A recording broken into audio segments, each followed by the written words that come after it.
Moving forward, that is one thing that Dr. King definitely did, from the Montgomery bus boycott to his work getting his Nobel Peace Prize, to moving on to the March on Washington, which is in its historic anniversary year this year. We have now come to the part of the program in which we will hear from our keynote speaker. Just a few words on him if you have not read them in the program already. Brother Moses is the face and voice of Quiet Fire Repertory, as well as the most recognized voice of the late Dr. Martin Luther King Jr. He's widely recognized as the foremost authority and purveyor of the speeches and sermons of Dr. King in the world. Martin Luther King III remarked once that Brother Moses' voice was the closest to that of his father that he had ever heard. Truly remarkable.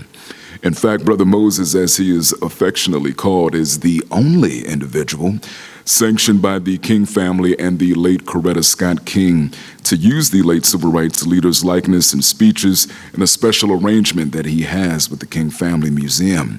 Brother Moses was the first to portray Dr. King on Capitol Hill in the initial movement to make the Dr. King birthday a national holiday. He was also the first to portray Dr. King before both houses of the Virginia Assembly and the first official recognition of Dr. King's birthday. The famous art critic Richard Coe called him a dazzling performer. Ladies and gentlemen, please put your hands together and welcome our keynote speaker today, Brother Moses.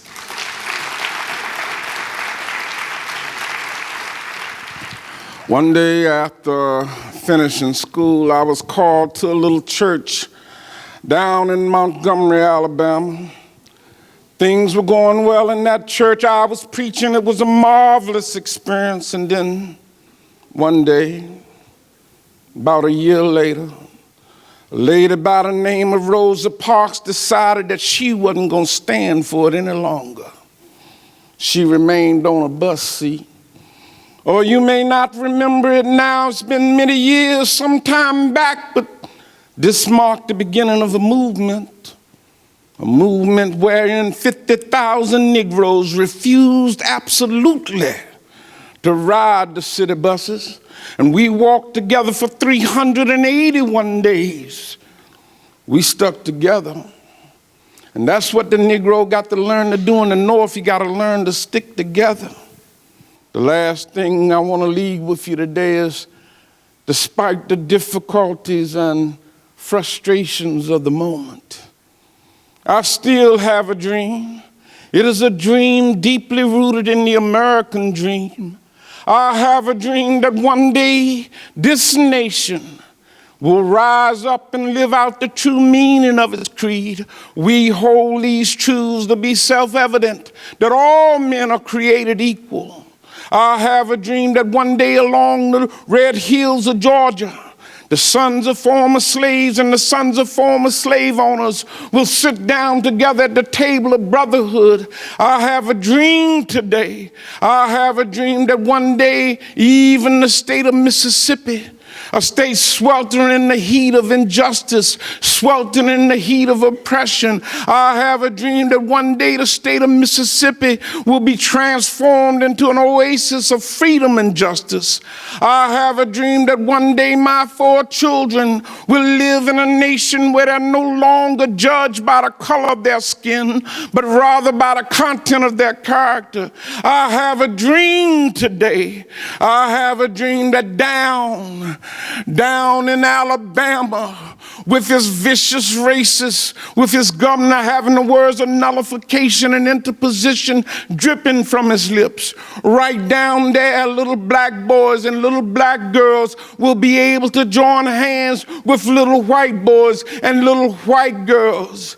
I have a dream that one day every mountain, every hill shall be laid low, every valley shall be exalted, every crooked place shall be made straight, and the glory of the Lord will be revealed, and all flesh will see it together. I have a dream today. This is the faith that I go back to the South with. With this faith, we will be able to transform the jangling discords of our nation into a beautiful symphony of brotherhood. With this faith, we will be able to hew out of a mountain of despair a stone of hope. With this faith, we will be able to walk together, to pray together, to stand up for justice together, to go to jail together, to stand up for freedom together, knowing that one day we will be free.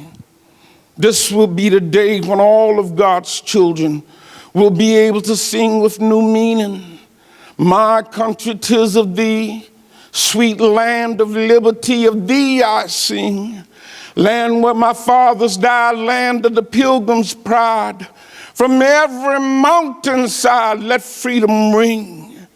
And if America's to become a great nation, then this must become true.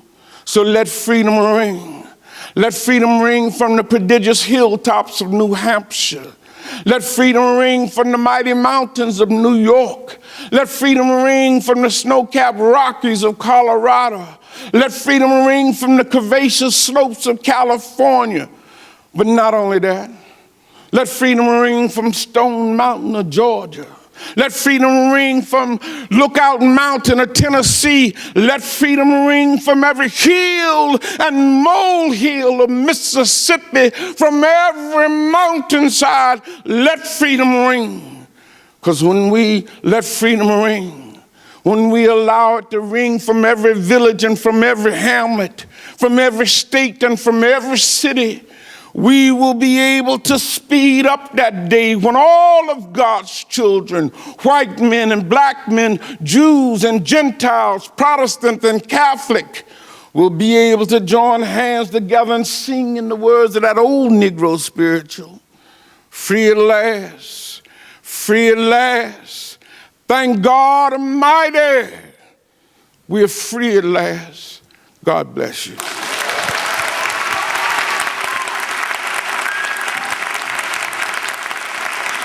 I swear I closed my eyes for a second and it was as if Dr. King were right here, boy. Brother Moses, ladies and gentlemen, Brother Moses.